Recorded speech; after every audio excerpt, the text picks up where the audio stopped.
जय हिंद दोस्तों।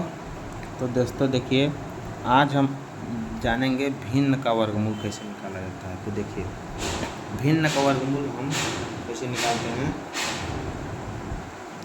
पहला होता है कि हम ऊपर देखिए होता है अंश और नीचे होता है हर। तो हम क्या करेंगे, अंश का हर वर्गमूल निकालेंगे और हर का वर्गमूल। जैसे पहला 16/25 का हमको क्या निकालना है, वर्गमूल। तो इसमें हम क्या करेंगे, देखिए वर्गमूल निकालने के लिए हम इसको करड़ी लगा देते हैं, ऊपर का वर्गमूल और नीचे का वर्गमूल। ठीक, अब हम 16 का क्या करेंगे, पहले देखिए गुणनखंड करेंगे। तो देखिए 16 का गुणनखंड आप करिए, किससे काटेंगे, 2 से। तो 2 8 16, फिर 2 से काटिए, 2 चौके 8, फिर 2 से काटिए, 2 दूना 4, फिर 2 से काटिए, 2 एकम 2। तो हम 16 का स्थान पर लिख सकते हैं, देखिए करड़ी में 1 2 3 4, 2 गुणे 2, 2 गुणे 2। ठीक, अब हमारे पास यहाँ पे कितना है, 25, नीचे है 25। तो देखिए 25 का आप गुणनखंड करिए, 5 से काटिए, 5 5 25, फिर 5 से काटिए, 5 कम 5। तो देखिए 25 को हम कैसे लिखेंगे, 5 × 5। ठीक, तो देखिए वर्गमूल निकालने के लिए हम पेयर जोड़ा निकालते हैं। देखिए यहाँ पे एक जोड़ा बाहर निकालेंगे, इंटू लिखेंगे, फिर यहाँ से एक जोड़ा बाहर निकालेंगे और यहाँ पर इंटू लिखेंगे। ठीक, और यहाँ से क्या करेंगे, एक जोड़ा बाहर निकालेंगे।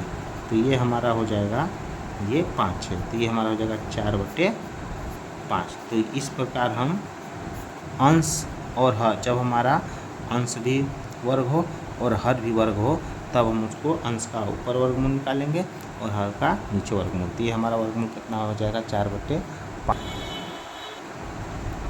तो इसी प्रकार हम आगे देखेंगे। देखिए अब हमको निकालना है 1/5 का क्या निकालना है, वर्गमूल। देखिए जब अंश में वर्ग था, हर में वर्ग था, तो हम अंश का वर्गमूल निकाल लेते थे, हर का वर्गमूल निकाल लेते। जब हमारा ऊपर भी क्या हो, अवर्ग संख्या हो, नीचे भी अवर्ग संख्या हो, तो सबसे पहले हम इसको निकालने के लिए क्या करेंगे, देखिए इसका वर्गमूल निकालने के लिए यहाँ पे 1/5। ठीक, तो हम क्या करेंगे, यहाँ पर पहले 1 में 5 का भाग देंगे। ठीक, तो यहाँ पर 1 का है, छोटा है, 5 बड़ा है, तो दशमलव वाले जाएंगे, यहाँ 0 बढ़ाएंगे, तो 5 दूना 10, कितना आएगा हमारे पास, 0.2। अब हम निकालेंगे 0.2, इसको 0 भी लिख सकते हैं, 0.2 का वर्गमूल। अब हमको किसका वर्गमूल निकालना है, 0.2 का। देखिए हमको निकालना है 0.2 का वर्गमूल। तो इस सब संख्याओं को वर्गमूल हम लगभग भाग विधि से देखिए निकालते हैं। तो देखिए भाग विधि से हमको वर्गमूल निकालेंगे, तो हम क्या करेंगे, ठीक, इसको काट लेते हैं हम।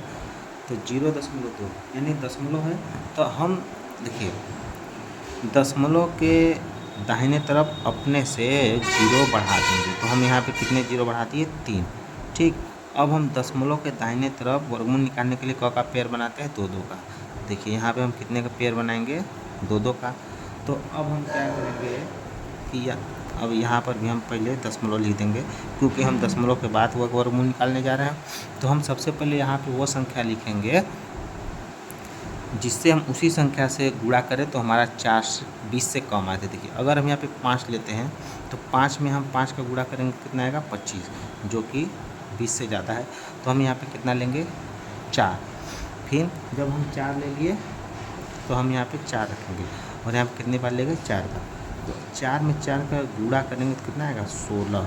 ठीक, तो देखिए अब हम 20 में से 16 घटाएंगे, तो हमारे पास कितना आएगा, 4, और इसको हम जोड़ देंगे तो कितना हो जाएगा, 8। ठीक, अब हम क्या करते हैं कि यहाँ से 2 पेयर, वर्गमूल में हमेशा 2 2 का जोड़ा नीचे उतरता है, तो हम यहाँ पे 2 0 नीचे उतारेंगे। अब देखिए अब हम यहाँ पे वही संख्या लेंगे, 8 के पास में वही संख्या लेंगे जिससे हमें उसी संख्या से गुणा करने पर 400 से कम है। तो मान लीजिए हम 5 ले लेते हैं, तो 5 में हमको 5 से गुणा करके देखना होगा ये हमारी संख्या 400 से कम आए। तो 5 बचे 25, 8 5 40 2 42। तो इसको हम नहीं ले सकते क्योंकि ये संख्या हमारी 400 से का है ज़्यादा है। तो हम कितना लेंगे 4। ठीक, तो 4 लेंगे। तो 4 हमको यहाँ भी लिखना होगा, 4 यहाँ भी। 4 का जब हम गुणा करेंगे 4 चौके 16, 4 बटे 32, 32 में एक जोड़ेंगे 33। अब देखिए, अब इसको हमको क्या करना होता है, घटाना होता है।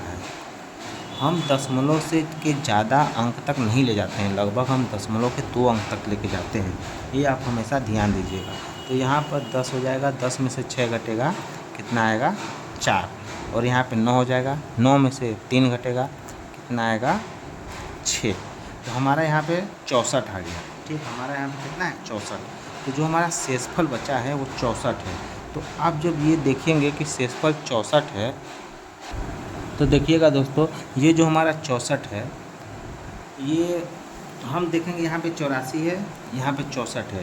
तो ये जो 64 है, 84 का अगर हम आधा करेंगे तो हमारे पास कितना आता है, तो हमारे पास आता है 42। 42 64 से ज़्यादा है, तो हम लिख देंगे 0.2 का निकटतम वर्गमूल।